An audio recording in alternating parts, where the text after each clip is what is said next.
to eat every mouthful of this. Oh, I'm not. Oui, on peut être une fille et oui, ça peut nous intéresser beaucoup. Et non, ça ne veut pas dire que nous sommes des salopes.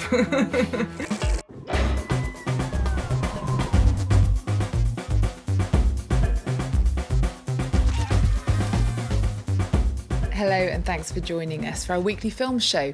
As anti-racism protests sweep the globe, films and TV shows featuring insensitive depictions of race have been pulled from VOD platforms and cinemas.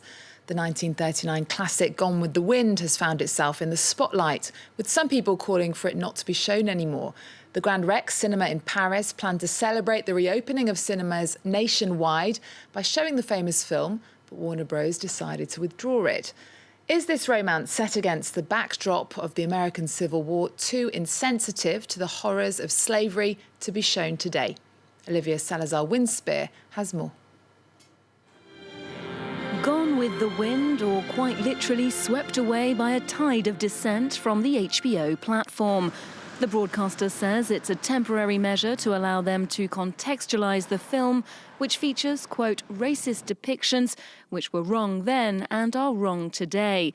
It's a welcome move for this film critic.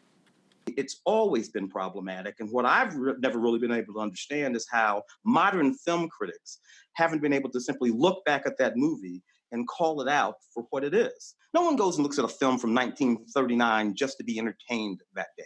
They're reaching for something. They're asking for to be informed as well as entertained. And I think that what we owe them is the complete body of information for that piece of cinema. Set on a Georgia plantation, Gone with the Wind is accused of glorifying the antebellum South, showing a sanitized version of slavery with contented workers and heroic slave owners. No, you ain't. You can't show your bosom for 3 o'clock. Now the debate has even crossed the Atlantic. A Paris cinema had planned to show the film for its reopening after the coronavirus lockdown, but the distributor decided to pull the movie, to the disappointment of French Culture Minister Franck Riester. The cancellation of the screening of the film Gone with the Wind at the Grand Rex is incomprehensible and unacceptable. France will always defend the freedom to create and disseminate works of art. In keeping with the principle of equality, it is at the heart of our values. Gone with the Wind was originally a Pulitzer Prize-winning novel. It's now been retranslated in French for the first time since the 1930s. Certain words deemed offensive have been changed, but its editor says readers can make their own minds up about the story itself. Je ne pense pas qu'on a besoin d'expliquer, de contextualiser tout ce qui peut poser problème. Il est important que le lecteur puisse ressentir les passages problématiques pour s'en distancier, justement. A nuanced response to so-called cancel culture, which seeks to avoid or delete problematic themes or depictions in works of art. Although the notoriety of Gone with the Wind suggests that its stars, Vivian Leigh, Hattie McDaniel and Clark Gable, will still be sparkling on Hollywood Boulevard for many years to come. We're joined via Skype by our film critic Lisa Nesselson. Hello, Lisa. Now, the damage caused by entrenched racism is being re-evaluated. Do you think that older movies should be banned if some people in 2020 find them insulting? Well, the classic ending line of the film, which was incredibly shocking in 1939, was Rhett Butler saying, "Frankly, my dear, I don't give a damn." Well, I do give a damn. It's a damn shame. We are experiencing societal upheaval, which, if we steer our way through it intelligently, can bring about much needed progress. But banning art is never progress. Banning a book or a movie or removing it from the open marketplace does not improve life for a single person and is not a victory for anybody or anything. I feel strongly that whether you call it censorship or banning or suppressing, whenever it comes to art, it is always wrong. Because who decides what's offensive or unacceptable? And once you start, well, where do you stop? Context is crucial. Now, the French port city of Bordeaux just unveiled annotated street signs. If a street was named for a slave trader or a shipbuilder who was involved in the slave trade, they didn't rename the street. Instead, they added explanations of who the namesake was. Now, that demonstrates that history is a living, evolving thing. You don't erase it, you annotate it. Now, if we go down this path, the path of so-called cancel culture, of making sure we never hurt anybody's feelings, well, where does it end?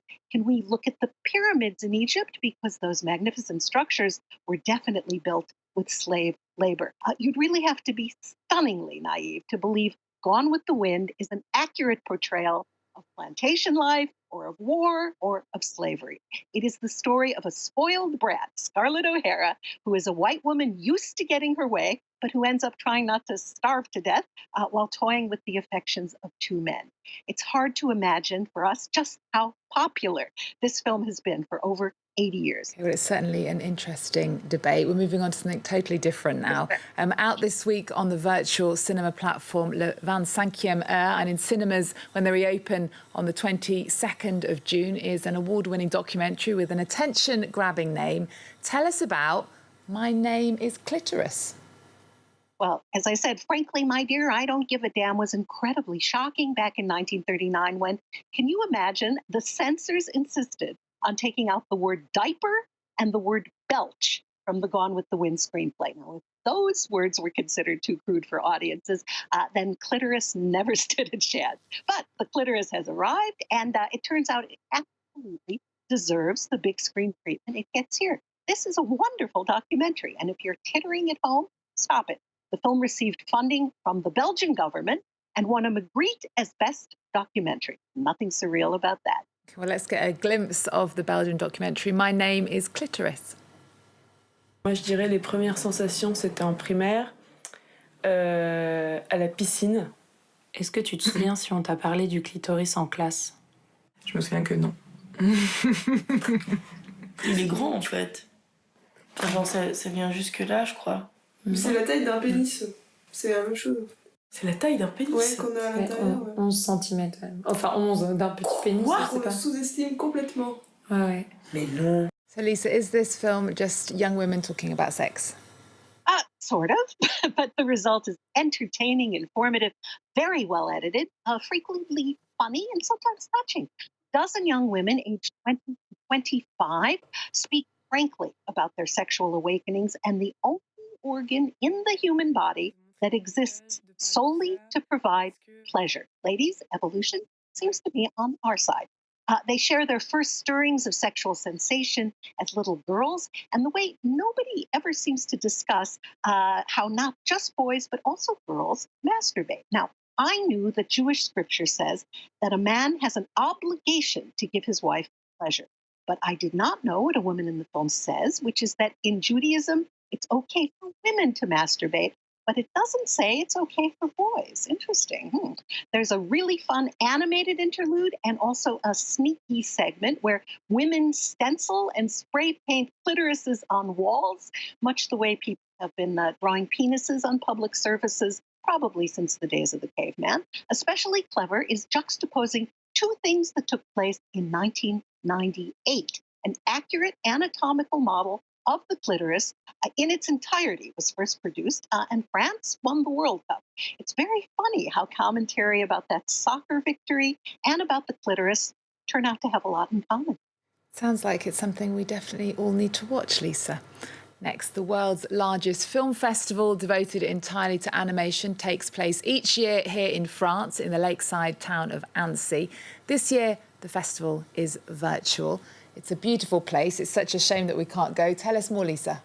Well, it runs for 2 full weeks from June 15th through the 30th, and they're offering access to some of the films, several virtual reality projects, and a tempting array of master classes for free. But I find this incredible. You can buy an accreditation for just 15 euros and partake of way more programming all online. They've been working on this for 2 months to make the festival online. And if you want to rub virtual shoulders with the business side of cartoons, well, 110 euros will buy you a pass to the animation market, the world's largest. Because it takes years to make most animated features, animation fans have often been in on the process of making a film as it progresses. I recognize some premiering at last titles here that I first saw snippets of 3, even 4 years ago. And if nothing else, animation teaches virtues like patience. There are over 200 offerings in the festival's official selection, which ranges from particularly imaginative ad campaigns to family entertainment. And if you abruptly discover that you're fascinated by animators and what they do all day, well, you can find lectures and encounters going back several years to 2016 on the festival's YouTube channel. Well, let's take a look at some of the films that'll be showing.